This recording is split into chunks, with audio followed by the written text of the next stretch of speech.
Il y a eu un moment très important dans l'histoire lorsque Jésus était sur la croix, sur le point de partir. Avant de partir, il a dit quelque chose qui sont vraiment spéciales. Elles sont appelées les 7 paroles de Jésus sur la croix. Vous êtes-vous déjà demandé ce qu'elles signifient et quel message ont-elles pour nous? Laissez-moi tout vous dire et comment cela peut changer votre vie. La première parole que Jésus a dite était « Père ». Il l'a dit dans Luc, chapitre 23, verset 34. Jésus, qui est connu comme le Fils de Dieu, le Messie promis, le Sauveur du monde, était livré pour être crucifié. Imaginez cela. Un de ses propres disciples, Judas, l'a livré aux autorités juives qui l'ont accusé de choses qu'il n'a pas faites. Il a été conduit devant le gouverneur romain, Pilate, qui a cédé à la pression de la foule et l'a condamné à mort sur la croix. Jésus a traversé de nombreuses choses terribles. Il a été fouetté, une couronne d'épines lui a été mise sur la tête, il a été revêtu d'un manteau pourpre et moqué par les soldats. Il a dû porter sa propre croix jusqu'au mont Calvaire, où il a été cloué entre 2 criminels.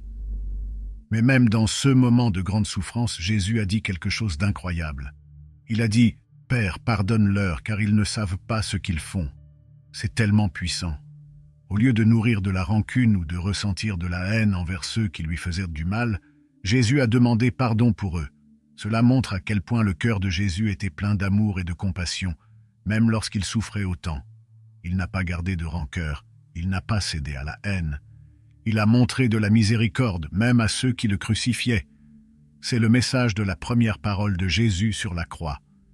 Il s'agit de pardon, d'amour et de compassion, même dans les moments difficiles.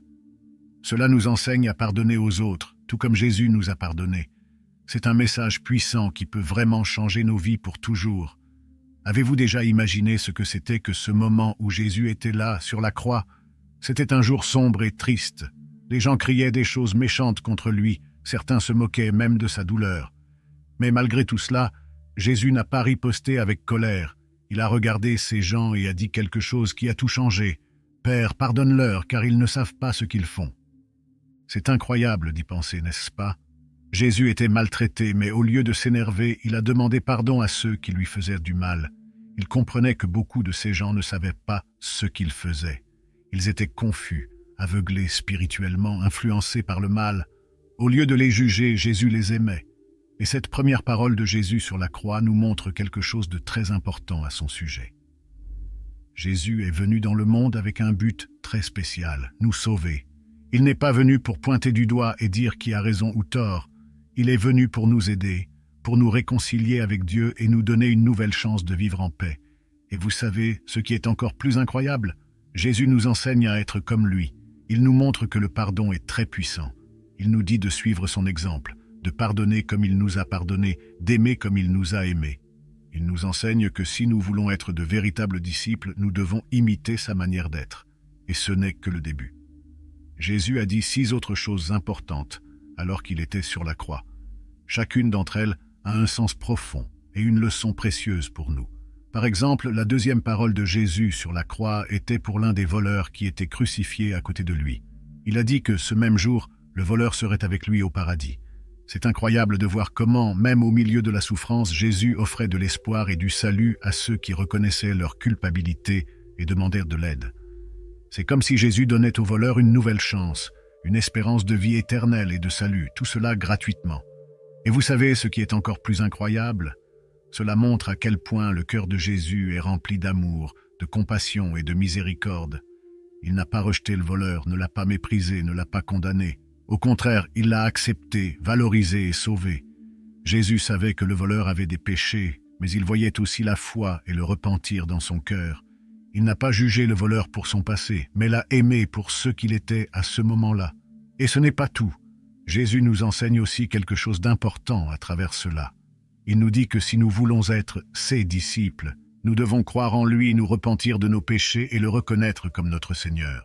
Et si nous voulons être enfants de Dieu et entrer au paradis, nous devons recevoir sa grâce, son pardon et son salut. Et puis, nous arrivons à la troisième parole de Jésus sur la croix, enregistrée dans l'évangile de Jean. Il regardait sa mère et le disciple qu'il aimait, et il dit au disciple de prendre soin de sa mère comme si c'était la sienne. Et à partir de ce moment-là, le disciple l'a reçu chez lui, obéissant à la demande de Jésus. Incroyable, n'est-ce pas? Cela montre à quel point Jésus se souciait non seulement de sa propre douleur, mais aussi du bien-être de sa mère, même alors qu'il souffrait sur la croix.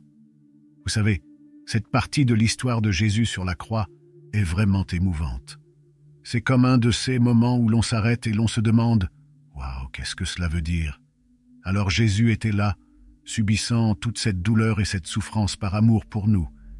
Et à côté de lui se trouvaient deux voleurs, chacun réagissant différemment.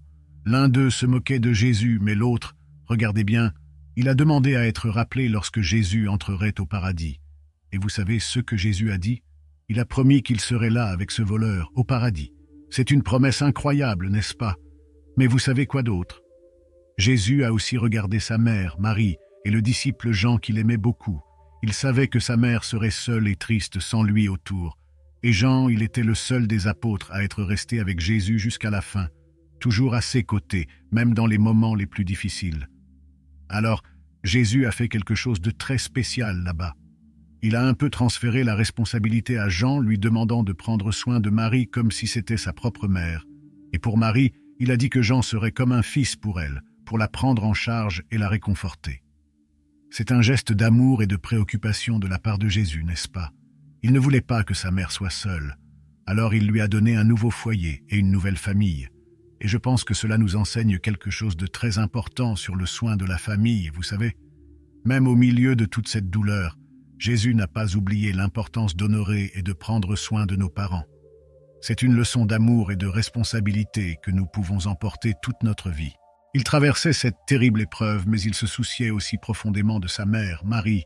Même au milieu de sa propre douleur atroce, il a montré un amour et une préoccupation incroyables pour elle. Quand Jésus était sur la croix, il n'a pas seulement honoré sa mère, mais il nous a aussi donné un exemple puissant de la façon dont nous devrions traiter nos propres parents.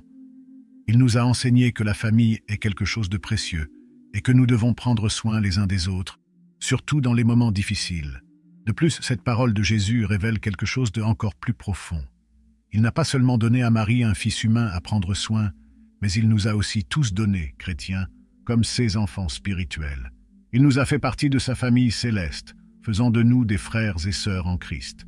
Et Marie, alors, devient non seulement sa mère terrestre, mais aussi notre mère spirituelle, intercédant pour nous devant Jésus et nous aidant dans notre parcours de foi. Cette connexion entre Jésus, Marie et nous, ses disciples, est une merveilleuse expression de l'amour et de la grâce de Dieu.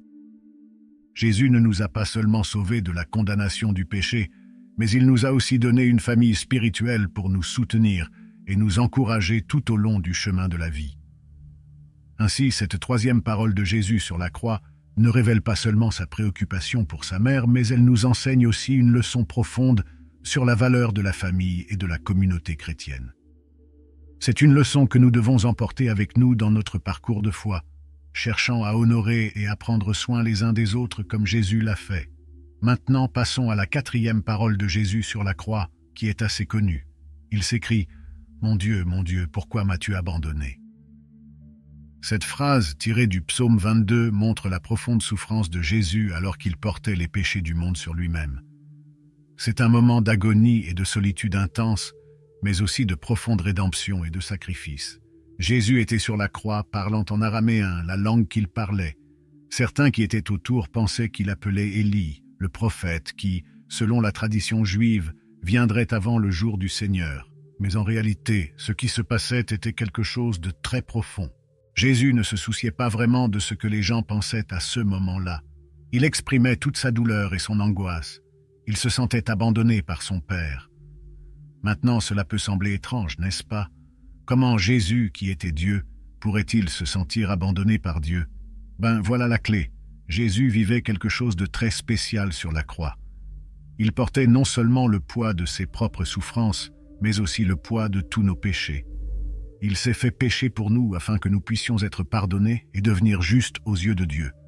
Donc, ce qui s'est passé sur cette croix était une séparation unique entre Jésus et Dieu, quelque chose qu'il a enduré par amour pour nous. Dieu ne l'a jamais abandonné, mais Jésus, dans son humanité, a vécu la terrible séparation que nous méritions à cause de nos péchés. C'est un exemple incroyable de l'amour de Jésus pour nous et du sacrifice qu'il a fait pour nous sauver. Alors l'apôtre Paul nous raconte quelque chose de très spécial dans 2 Corinthiens, chapitre 5, verset 21. Il dit que Jésus s'est identifié totalement à nous, même en criant à haute voix « Mon Dieu, pourquoi m'as-tu abandonné ?» Mais sais-tu qu'il y a quelque chose encore plus incroyable dans cette phrase? Prête attention, car c'est une des choses les plus importantes que tu as besoin de savoir. Jésus n'a pas dit cela seulement pour exprimer sa propre souffrance, mais aussi pour nous donner un grand espoir. Comment ça? Je vais t'expliquer. Quand Jésus a prononcé ces paroles, il a ressenti ce que c'était d'être abandonné par Dieu, afin que nous n'ayons jamais à ressentir cela. Il a traversé la séparation de Dieu sur la croix pour que nous puissions profiter de la communion avec lui. Il est mort pour que nous puissions vivre éternellement avec lui. Il a payé le prix pour nos péchés pour que nous puissions recevoir l'incroyable cadeau de sa grâce. Jésus nous a tellement aimés, mais tellement, qu'il a donné sa propre vie pour nous. Et tu sais ce que cela signifie pour nous? Cela signifie que nous pouvons l'aimer et le suivre en retour. N'est-ce pas incroyable? Alors, lorsque nous pensons à la 4e parole de Jésus sur la croix, voici ce que nous devons nous rappeler. Il a fait tout cela pour toi et pour moi. Est-ce que cela ne te remplit pas de gratitude et de joie? Est-ce que cela ne te motive pas à lui donner ta vie? Si la réponse est oui, alors je t'invite à continuer avec la prochaine parole. Alors, la 5e parole de Jésus sur la croix était « J'ai soif ». C'est ce que l'évangile de Jean nous dit, au chapitre 19, verset 28. Laisse-moi te lire cela dans 1 minute. Maintenant, réfléchis avec moi. Jésus, sachant que tout était pratiquement fini, a exprimé ce besoin de boire. Mais que cela signifie-t-il? Que nous révèle cette simple phrase sur Jésus et sa mission? Tout d'abord, cette parole nous montre que Jésus a ressenti toutes les douleurs physiques de la crucifixion. Il a éprouvé la douleur, la soif, la fatigue, toute l'angoisse de mourir de cette manière terrible. Mais regarde, il n'a pas fui cela, il a tout accepté avec amour et obéissance à son Père. Il est devenu l'un de nous, partageant totalement notre humanité, à l'exception du péché. C'est quelque chose de vraiment puissant, n'est-ce pas?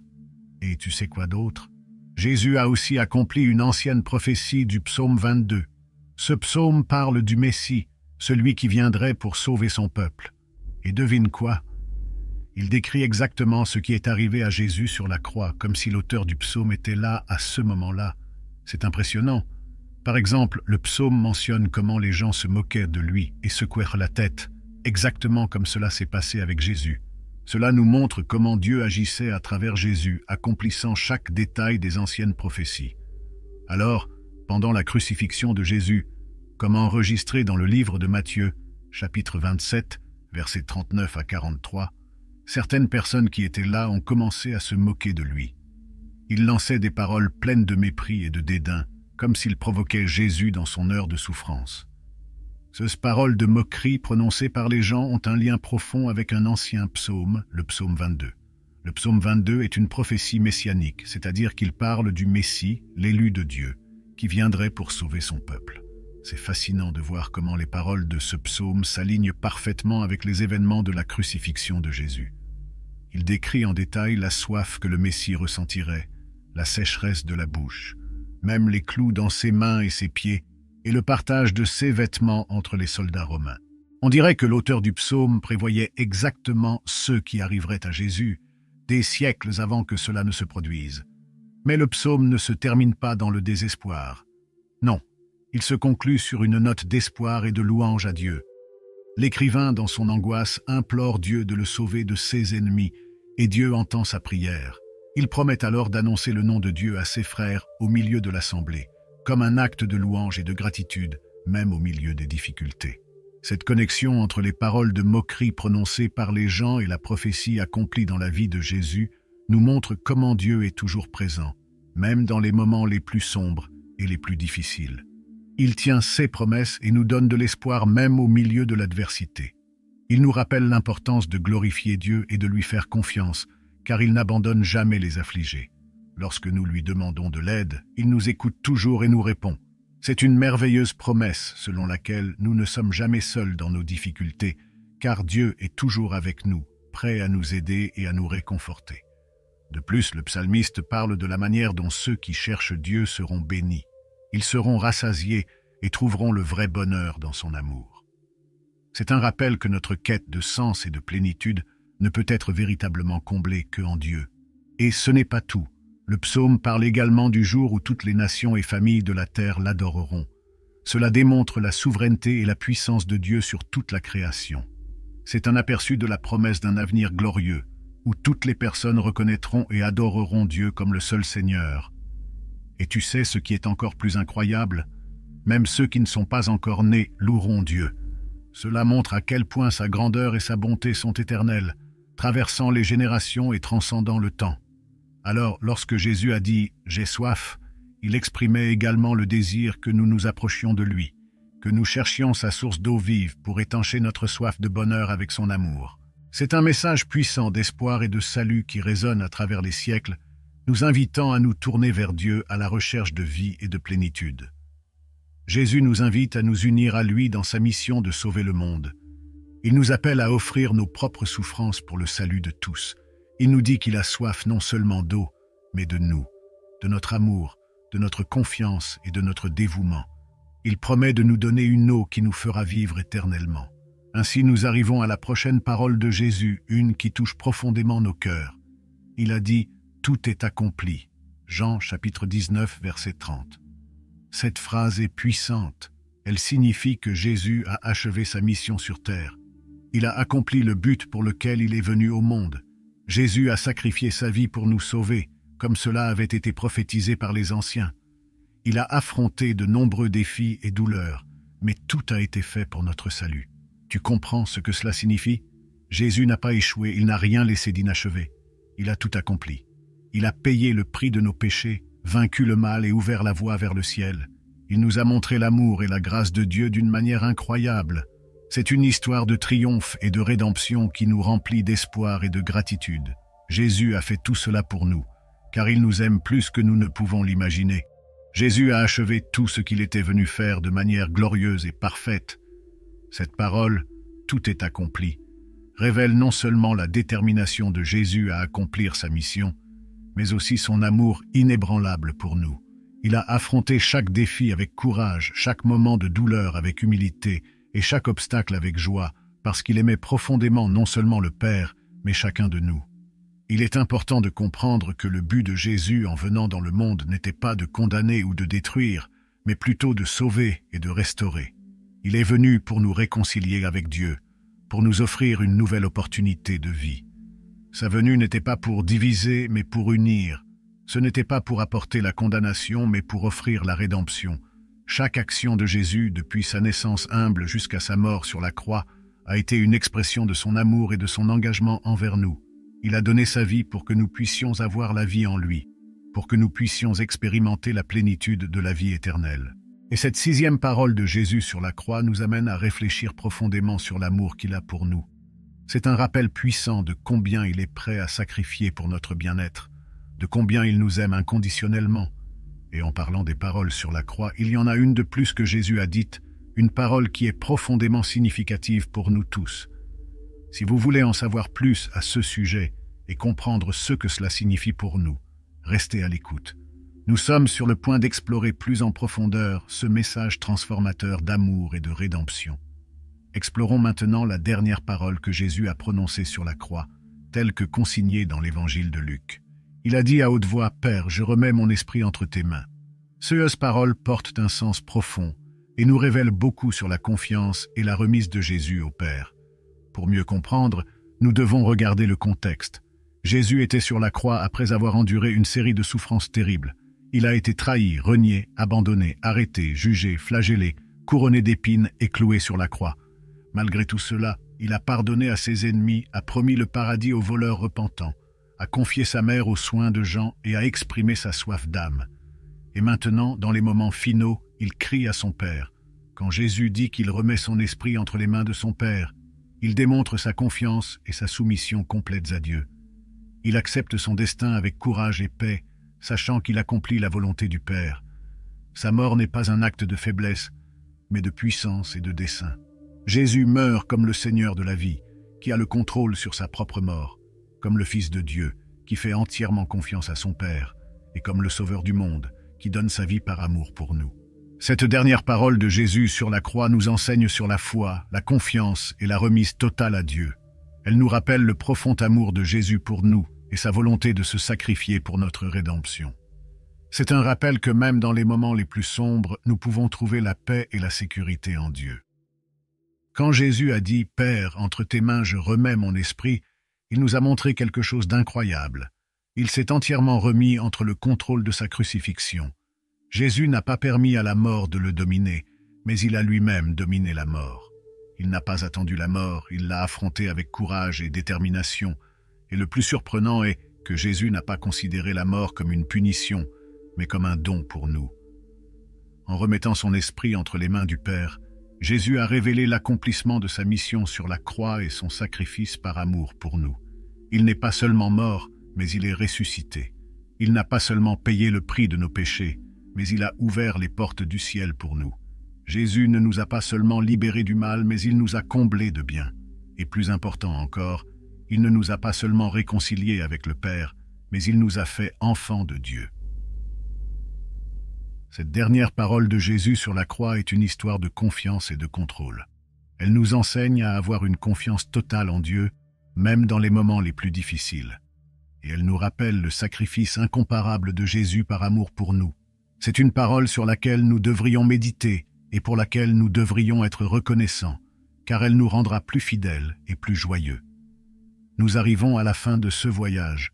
Mais avant de nous dire au revoir, récapitulons ce que nous avons appris des 7 paroles de Jésus avant sa mort et comment nous pouvons les appliquer dans nos vies. Père, pardonne-leur, car ils ne savent pas ce qu'ils font. C'était la première parole de Jésus sur la croix trouvée dans l'évangile de Luc. Même confronté à la souffrance et à l'injustice, Jésus a choisi de pardonner à ceux qui le maltraitaient. Il nous a enseigné que le pardon est une réponse puissante au mal et que nous devons pardonner à nos ennemis tout comme il nous a pardonné. Avez-vous déjà pardonné à quelqu'un qui vous a blessé? Avez-vous demandé pardon à ceux que vous avez blessés? En vérité, je te le dis, aujourd'hui tu seras avec moi au paradis. Ces paroles ont été adressées à l'un des voleurs crucifiés à côté de Jésus, qui a reconnu son innocence et sa divinité. Jésus lui a promis la présence au paradis ce même jour, montrant que sa grâce est suffisante pour nous sauver, peu importe ce que nous avons fait. Avez-vous confiance en Jésus comme votre sauveur? Êtes-vous sûr de votre destin éternel au ciel? Femme, voici ton fils, voici ta mère. Jésus a dit cela à sa mère Marie et à son disciple Jean, qui se tenaient au pied de la croix. Jésus nous a rappelé l'importance des liens familiaux et de l'entraide. Il nous a enseigné à honorer nos parents et à prendre soin les uns des autres en tant que famille. Jésus leur a confié l'un à l'autre pour prendre soin et réconforter. Il nous a montré que son amour est inconditionnel et se soucie de nos besoins. À travers nos relations, il veut que nous aimions notre famille, nos amis et tous ceux qui nous entourent, tout comme il nous a aimés. Aimes-tu ta famille? As-tu de bons amis? Te soucies-tu des autres? Mon Dieu, pourquoi m'as-tu abandonné? C'est une phrase puissante que l'on trouve dans les évangiles de Matthieu et de Marc. Jésus l'a prononcée en araméen, la langue qu'il parlait au quotidien. Il a tiré cette expression du psaume 22, une prière d'angoisse et de confiance en Dieu. Jésus a exprimé la douleur et la solitude qu'il ressentait en portant les péchés de toute l'humanité. Il a éprouvé la séparation de Dieu, une conséquence du péché.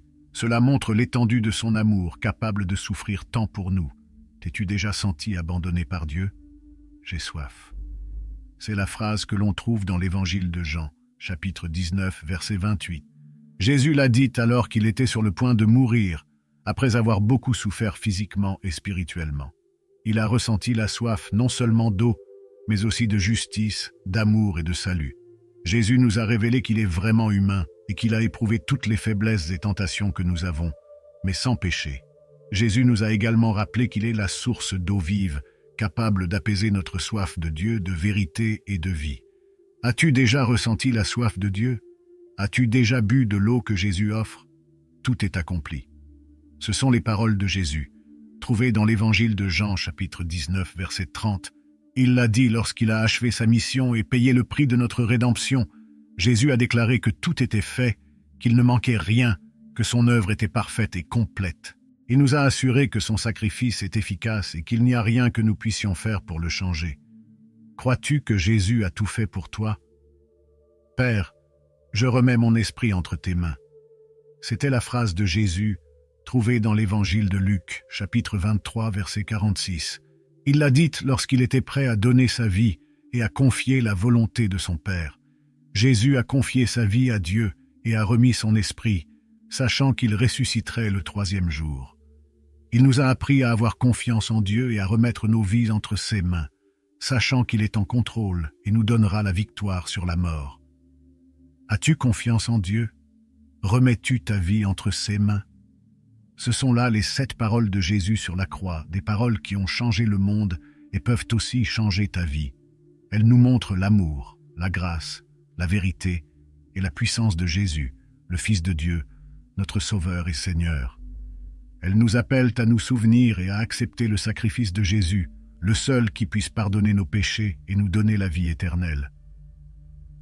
Ces paroles nous invitent à réfléchir sur la signification de la Semaine Sainte, la semaine la plus importante de l'année où nous célébrons la mort et la résurrection de Jésus.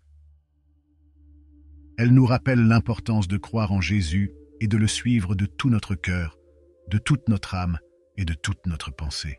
Si tu veux en savoir plus sur l'amour de Jésus et comment avoir une relation personnelle avec lui, reste attentif à cette chaîne, car nous partageons régulièrement des informations sur ce sujet et d'autres sujets pertinents pour ta vie.